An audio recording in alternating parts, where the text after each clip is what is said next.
مولا علی کہنا شرک ہے، ایسا نہ کہا کرو۔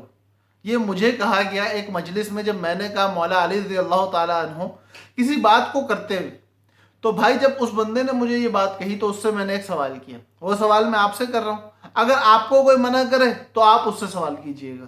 وہ سوال یہ ہے کہ ہمارے معاشرے میں عالم دین کو کس لفظ سے پکارا جاتا ہے؟ جیسے میرا نام آپ دیکھ رہے ہو نیچے لکھا ہوا ہے، اگر نیچے یوٹیوب پہ ہو تو نیچے لکھا ہوا ہے، فیس بک پہ ہو تو اوپر لکھا ہوا ہے۔ میرا نام کیا لکھا ہوا ہے؟ مولانا حارث رانا۔ اب حارث میرا نام ہے، مفرد لفظ ہے، عربی کا لفظ ہے، رانا مفرد لفظ ہے، مولانا یہ عربی کا لفظ ہے، یہ مفرد نہیں ہے، یہ مرکب ہے، دو لفظوں سے مل کے بنا ہے۔ مرکب غیر تام ہے، مرکب اضافی کہلاتا ہے، ایک مضاف ہے، ایک مضاف الیہ ہے، اور اس کا مطلب کیا ہے؟ مولا نا، مولا نا۔ ابھی جو مولانا ہے نا، اس کے اندر جو لفظ مولا ہے، یہ وہی مولا ہے جو حضرت علی کے ساتھ لگتا ہے، یہ وہی مولا ہے جو اللہ کے نبی صلی اللہ علیہ وسلم نے فرمایا من کنت مولاہ فہذا علی مولا۔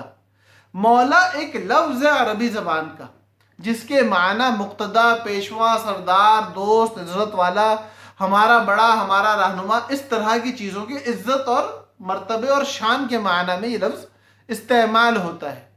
تو اس اعتبار سے مولا کہنے میں کوئی حرج نہیں ہے۔ حضرت علی کو، سیدنا صدیق اکبر رضی اللہ تعالیٰ عنہ کو، سیدنا فاروق اعظم رضی اللہ تعالیٰ عنہ کو، سیدنا عثمان غنی رضی اللہ تعالیٰ عنہ کو، یا سیدنا حیدر قرار علی المرتضی رضی اللہ تعالیٰ عنہ کو، یا کسی بھی اور صحابی رسول، اللہ کے نبی صلی اللہ علیہ وسلم کے آل بیت، یا اپنے کسی مقتدا، پیشوا، بڑے رہنما کو مولا کہنے میں کوئی حرج نہیں ہے، جب تک کہ ان معنی کے ساتھ کہا جا رہا ہو۔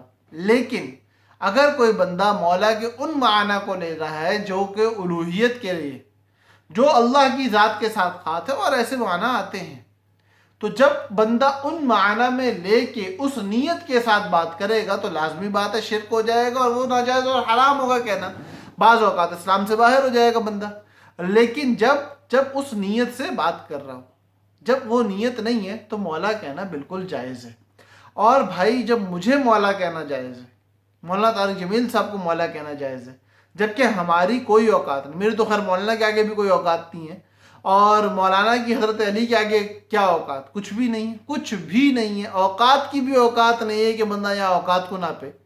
تو اتنی بڑی شخصیت، اتنی بڑی ذات کہ اللہ کے نبی صلی اللہ علیہ وسلم کے چچا زاد بھائی ہیں، اللہ کے نبی صلی اللہ علیہ وسلم کے داماد ہیں، سیدنا حسنین کریمین کے والد ہیں، اللہ کے نبی صلی اللہ علیہ وسلم کے سسر ہیں، داماد تو ہیں ہی، لیکن اللہ کے نبی صلی اللہ علیہ وسلم کے سسر حضرت عمر رضی اللہ تعالیٰ عنہ کے سسر ہیں۔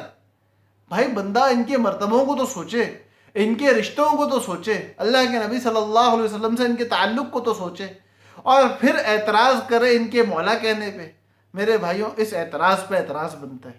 اللہ پاک ہمیں عقل دے، شعور دے، اور ہمیں سمجھ دے کہ ہم صحیح معنی کے ساتھ حضرت علی ہوں یا کوئی اور ہمارے پیشوا اور مقتدا ہوں، ان کو مولا کہنے میں کوئی حرج نہیں ہے، ہمیں یہ بات سمجھنے والا بنائے، اور غلط معنی کے ساتھ خواہ حضرت علی ہوں یا خود جناب نبی کریم صلی اللہ علیہ وسلم ہوں۔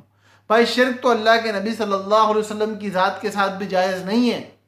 اللہ کے نبی صلی اللہ علیہ وسلم خود فرماتے ہیں کہ مجھے میرے مرتبے سے نہ بڑھانا۔ تو نہ بڑھانے کا مطلب کیا ہے؟ بعد از خدا بزرگ تو ہی قصہ مختصر، اللہ کے نبی صلی اللہ علیہ وسلم کا مرتبہ الوہیت کے نیچے سب کچھ ہے۔ بڑھانے کا مطلب یہ ہے کہ الوہیت کا مرتبہ نہ دینا۔ تو بس یہ بات اگر ہماری سمجھ میں آ جائے تو ہمارے لیے زندگی گزارنا بڑی آسان ہو جائے گی، اور حضرت علی کو مولا کہنے میں کوئی حرج نہیں ہے، بالکل بھی شرک نہیں ہے، جب تک کہ معنی کا مراد صحیح ہو۔